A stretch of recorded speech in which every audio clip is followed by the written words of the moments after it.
Kisah kesaksian dua tetes air mata. Alkisah Ahmad bin miskin hidup dengan istri dan anaknya yang masih kecil. Kesusahan menderanya terus-menerus. Tak ada pekerjaan yang dilakukannya. Suatu malam, setelah seharian tak secuil makanan masuk ke dalam perutnya, hatinya gelisah dan tak dapat tidur. Hatinya perih seperti perutnya yang keroncongan.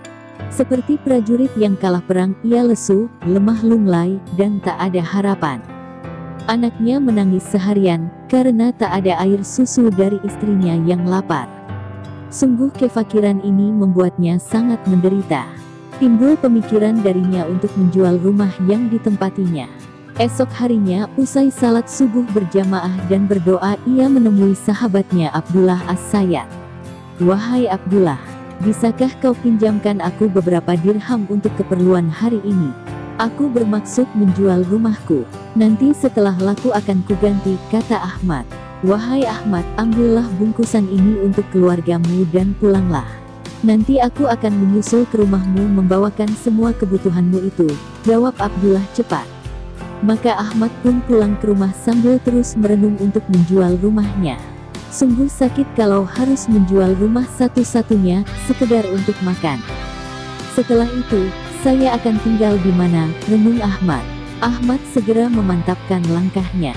Kini ia membawa bungkusan makanan untuk keluarganya. Tentu istrinya akan gembira dan anaknya akan tertawa lucu setelah memperoleh air susu. Terasa nikmat roti yang dibungkus ini tentunya. "Sahabat Abdullah memang sangat dermawan, sahabat sejatiku," desah Ahmad. Belum sampai setengah perjalanan, tiba-tiba seorang wanita dengan bayi dalam gendongan menatap Iba. "Tuan, berilah kami makanan. Sudah beberapa hari ini kami belum makan. Anak ini anak yatim yang kelaparan, tolonglah. Semoga Allah Subhanahu wa Ta'ala merahmati Tuan," ratap ibu itu. Iba rasa hati Ahmad, ditatapnya bayi yang digendong wanita itu. Tampak wajah yang layu, pucat kelaparan. Wajah yang mengharap belas kasihan. Sungguh melas, tak sanggup Ahmad memandangnya lama-lama. "Dibandingkan keluargaku, mungkin ibu dan anak ini lebih membutuhkan. Biarlah aku akan mencari makanan lain untuk keluargaku," Ahmad membatin. "Ini ambillah Bu, aku tak punya yang lain, semoga dapat meringankan bebanmu. Kalau saja aku punya yang lain mungkin aku akan membantumu lebih banyak," kata Ahmad sambil menyerahkan bungkusan yang sama sekali belum disentuhnya. Dua tetes air mata jatuh dari mata sang ibu. Terima kasih Tuan. Sungguh Tuan telah menolong kami dan semoga Allah membalas budi baik Tuan dengan balasan yang besar." Si ibu berterima kasih dan menunduk hormat. Maka Ahmad pun meneruskan perjalanan. Ia beristirahat bersandar di batang pohon sambil merenungi nasibnya. Namun, ia kembali ingat bahwa sahabatnya Abdullah telah berjanji akan datang membawakan keperluannya. Dan Abdullah tak pernah ingkar janji sekalipun. Maka bergegas ia pulang dengan perasaan harap-harap cemas. Di tengah jalan dia berpapasan dengan sahabat baiknya Abdullah. "Wahai Ahmad, kemana saja engkau?" tegur Abdullah tersengal-sengal. "Aku mencarimu ke sana kemari. Aku datang ke rumahmu membawakan keperluanmu yang aku janjikan. Namun, di tengah perjalanan aku bertemu dengan saudagar dengan beberapa onta bermuatan penuh. Dia ingin bertemu ayahmu. Dia bilang ayahmu pernah memberi pinjaman 30 tahun yang lalu. Setelah jatuh bangun berdagang, sekarang ia telah menjadi saudagar besar di Basrah. Kini ia akan mengembalikan uang pinjamannya, keuntungan serta hadiah-hadiah," jelas Abdullah. "Sekarang segera pulanglah Ahmad, harta yang banyak menunggumu. Tak perlu kau jual rumah lagi," kata Abdullah.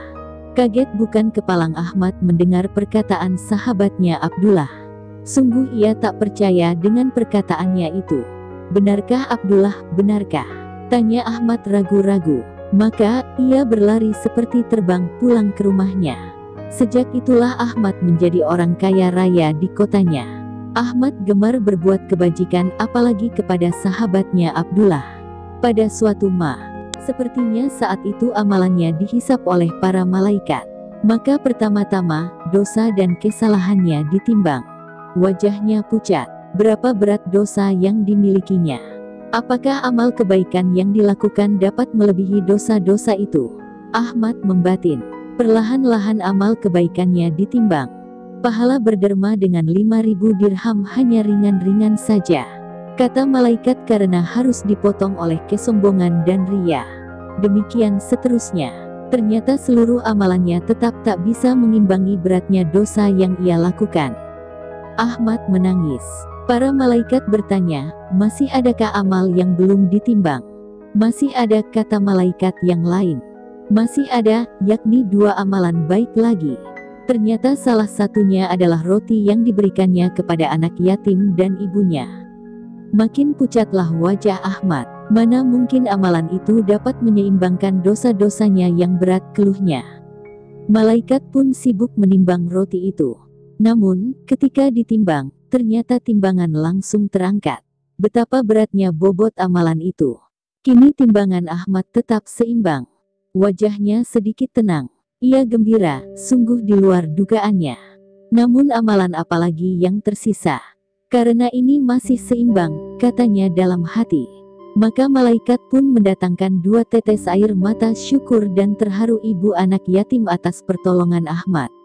Ahmad tak menyangka kalau tetesan air mata ibu anak yatim dinilai dengan pahala untuknya. Ia bersyukur. Para malaikat pun menimbang tetes air mata. Namun, tiba-tiba 2 tetes air mata itu berubah menjadi air bah bergelombang dan meluas bak lautan. Lalu dari dalamnya muncul ikan besar. Kemudian malaikat menangkap dan menimbang ikan itu yang disetarakan dengan amalan baik Ahmad. Ketika ikan menyentuh timbangan, maka seperti bobot yang sangat berat, timbangan pun segera condong ke arah kebaikan. Dia selamat, terdengar teriakan malaikat. Gembiralah hati Ahmad. Sekiranya aku mementingkan diri dan keluarga sendiri, maka tak adalah berat roti dan ikan itu. Ahmad termenung gembira. Anak yatim dan ibunya itu yang telah menyelamatkan dirinya. Pada saat itu Ahmad terbangun dari mimpi. Saudara-saudariku, sungguh amal yang ikhlas di tengah kesempitan, bernilai tinggi di mata Allah Subhanahu wa Ta'ala. Takutlah engkau kepada neraka, sekalipun dengan jalan bersedekah dengan potongan kurma, maka barang siapa tidak dapat menemukan itu, maka hendaklah bersedekah dengan mengucapkan perkataan yang baik. Hadis riwayat muttafaq alaih. Subhanallah.